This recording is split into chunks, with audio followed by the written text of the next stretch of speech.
नमस्कार, फाइटर समाचार में आपका स्वागत है। पेश आज 7 जनवरी शनिवार शाम 4 बजे राजस्थान की खास खबरें। भ्रष्टाचारियों का चेहरा और नाम छिपाने वाले एंटी करप्शन ब्यूरो के ऑर्डर को वापस ले लिया गया है।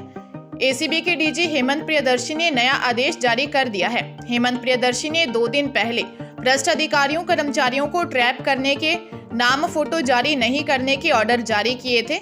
एसीबी ने कोर्ट के फैसले को आधार बनाकर नाम और फोटो सार्वजनिक नहीं करने का आदेश दिया था। एसीबी के आदेश के खिलाफ खाद्य मंत्री प्रताप सिंह खाचरियावास ने कहा था, मेरा यह मानना है कि डीजी ने एंटी करप्शन ब्यूरो का चार्ज लेते ही जो ऑर्डर निकाला वह ऑर्डर रिजेक्ट होने वाला ही है। मैं उस ऑर्डर से सहमत नहीं हूँ। कोई भी कांग्रेस का विधायक मंत्री इस तरह की कार्रवाई का समर्थन नहीं करेगा। खुद मुख्यमंत्री अशोक गहलोत क्या इस तरीके के डीजी के ऑर्डर को मान सकते हैं? खाचरियावास ने कहा था कि सरकार इस तरह के ऑर्डर के साथ नहीं है।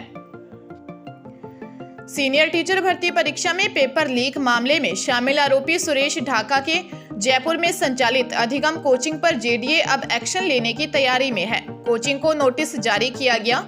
इसमें बताया गया कि कोचिंग की बिल्डिंग 2 आवासीय प्लॉट को मिलाकर बनाई गई है। जिस कॉर्नर प्लॉट पर कोचिंग बनी है उसमें सरकारी जमीन भी दबा ली।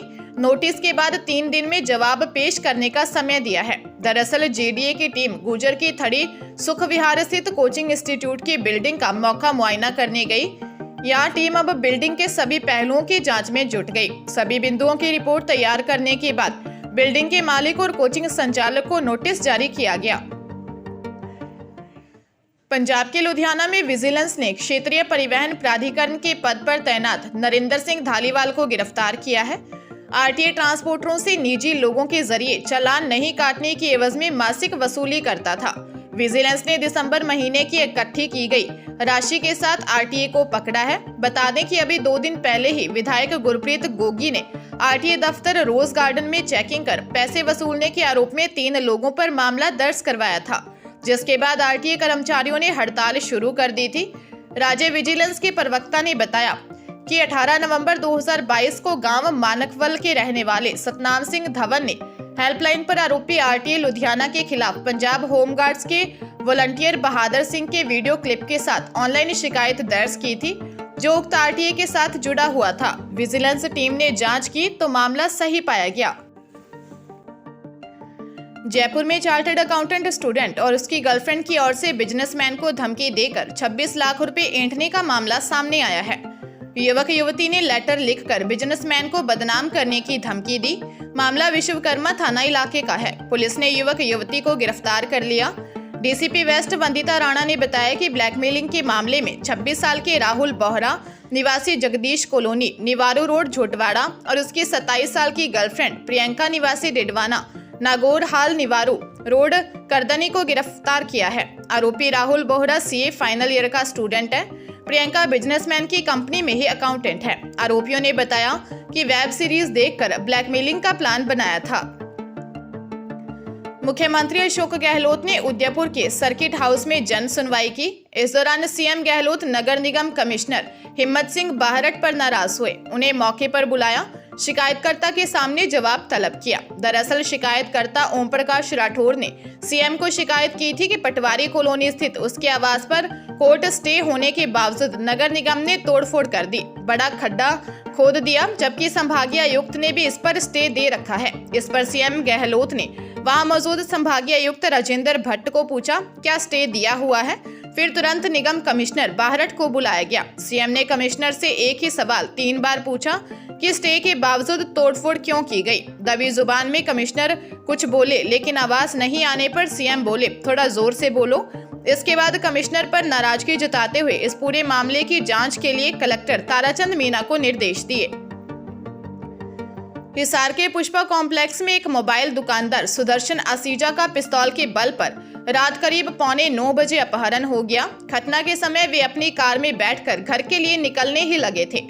अपहरणकर्ता उन्हें तोशाम के खानक के पास छोड़कर फरार हो गए, परंतु उससे पहले उनसे सोने का कड़ा, चेन और कुछ कैश लूट लिया।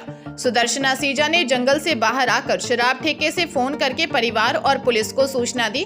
जिसके बाद उन्हें तोशाम थाने में ले जाया गया। जानकारी के अनुसार पुष्पा कॉम्प्लेक्स के दुकानदार रजत ने बताया कि उनकी दुकान के साथ ही दुकानदार सुदर्शन असीजा बैठते हैं। करीब 8:45 बजे वे पार्किंग में गए, तभी 4 युवकों ने पिस्तौल के बल पर उनका अपहरण किया। सुदर्शन असीजा बचाने के लिए चिल्लाए। जब तक लोग पहुंचते तब तक चारों युवक उन्हें स्विफ्ट कार में डालकर फरार हो गए। पुलिस मामले की जांच कर रही है। भारत श्रीलंका T20 सीरीज का तीसरा और निर्णायक मुकाबला आज शाम 7 बजे से राजकोट के सौराष्ट्र क्रिकेट स्टेडियम पर खेला जाएगा। इस मैच का नतीजा सीरीज का रिजल्ट तय करेगा। अभी 3 मुकाबलों की सीरीज 1-1 की बराबरी पर है। ऐसे में टीम इंडिया पर श्रीलंका से पहले बार अपने घर में सीरीज हारने का खतरा मंडरा रहा है। भारत ने 4 साल पहले 2019 में अपने घर में द्विपक्षीय सीरीज गंवाई थी, तब उसे ऑस्ट्रेलिया ने 2-0 से हराया था। उसके बाद से भारत ने अपने घर में लगातार 11 सीरीज जीती हैं। यदि भारतीय टीम यह मुकाबला जीत लेती है तो वह श्रीलंका से लगातार 5वीं T20 सीरीज जीत जाएगी। दोनों टीमों ने भारत में अब तक 5 द्विपक्षीय सीरीज खेली है। 4 भारत ने जीती है, 1 बराबर रही है। पंजाब के बठिंडा में मलोट रोड पर कार और मिनी बस की जोरदार टक्कर हो गई। इस दर्दनाक सड़क हादसे में कार सवार 2 लोगों की मौत हो गई, जबकि 3 लोग गंभीर रूप से घायल हो गए। हादसा गांव बल्लुआना के पास हुआ। घायलों की पहचान अबोहर निवासी 28 वर्षीय लवली, 27 वर्षीय दीपक और 30 वर्षीय तरुण के रूप में हुई है, जबकि कार सवार मृतक की पहचान अबोहर निवासी 25 वर्षीय अमित कुमार के रूप में हुई।